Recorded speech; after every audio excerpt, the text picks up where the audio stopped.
ఏమో తెలంగాణలో బరాబర్ మా జాగిరే కదా, తెలంగాణ ప్రజల జాగిరే కదా. పవన్ కళ్యాణ్ జాగిర్ అయితే కాదు కదా, పవన్ కళ్యాణ్ వాళ్ళ ఫోర్ ఫాదర్ జాగిర్ కాదు కదా, మా జాగిరే కదా. మేం కదా కొట్లాడింది తెలంగాణ కోసం.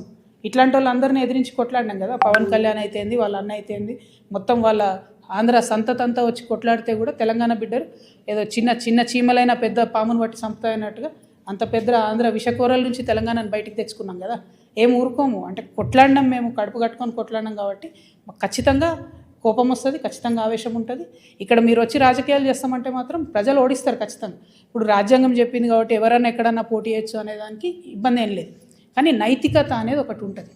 మీ వల్లనే సావగొట్టబడి, మా వనరులు దోచుకోబడి, మా సంస్కృతి మరుగున పడిపోయి, మేము ఇబ్బంది పడి 1200 మంది అమరవీరులు చచ్చిపోతే నువ్వు ఇక్కడ వచ్చి రాజకీయం చేస్తా అంటే మరి మేము తెచ్చుకునేది ఎందుకు తెలంగాణ? మేము చూసుకుంటే ఎందుకు ఊరుకుంటాం? టెక్నికల్గా నువ్వు 100 పనులు చేయొచ్చు, కానీ మారాలిటీ ఉండదా లైఫ్లో? నైతికత ఉండదా? చాలా పెద్ద నైతిక విలువలు చెప్పేటటువంటి మనిషి వద్దు ముర్రో అంటే ఈ వన్ సైడ్ లవ్ ఏంద్రా నాయన, మాకు అర్థమైతే లేదు. వద్దు బాబు, మీ ఆంధ్రాలో మీరేమైనా చూసుకోండి అంటే ఈ గోలేంది, మీద వచ్చి యాసిడ్ వస్తా అన్నట్టు ఈ బలవంతము లవ్ ఏంది నాకు అర్థమైతే లేదు.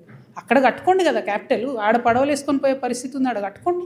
అక్కడ ప్రజలను బాగా చూసుకోండి, అక్కడ ప్రజలకు హెల్ప్ చేయండి, అక్కడ పేద ప్రజలకు పనులు చేయండి. అవన్నీ ఇట్సబెట్టి వచ్చి మా మీద పడి ఎందుకు? ఇక్కడ లేరా మా నాయకులు? మస్తు మంది ఉన్నారు కదా. మేమే ఎవరెవరం గెలుస్తాం, మేమే ఎవరెవరం చేసుకుంటాం. మా వాళ్ళు చేయగలిగినంత మేము చేసుకుంటాం, మేము బాగుపడతాం. Thank you.